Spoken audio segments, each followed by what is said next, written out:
আজকের এই সমাবেশের পক্ষ থেকে আপনাদেরকে শুভেচ্ছা জানাচ্ছি, অভিনন্দন জানাচ্ছি। আমাদের বক্তব্য সংক্ষিপ্ত। আজকে যারা ভোলা পানিতে মাছ শিকার করছে এরা কারা? এদের ইন্ডিয়ার এবং পিন্ডির এদের একজন হচ্ছে ভণ্ডবীর চরমনাই।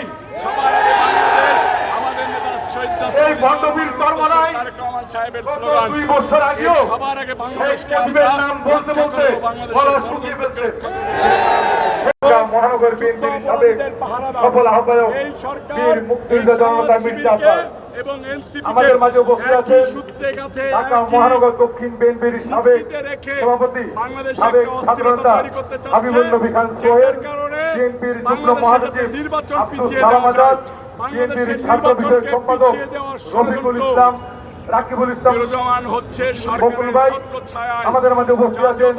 বিএনপির কেন্দ্রীয় নেতা স্বেচ্ছাসেবক বিষয়ক সম্পাদক সাবেক ছাত্রনেতা বীর শরাফত আলী সবু আমাদের মাঝে উপস্থিত আছেন। জাতীয়তাবাদী যুব দলের সংগ্রামী সভাপতি সাবেক ছাত্রনেতা আব্দুল মোনায়েম মুন্না, সংগ্রামী সাধারণ সম্পাদক নুরুল ইসলাম নয়ন,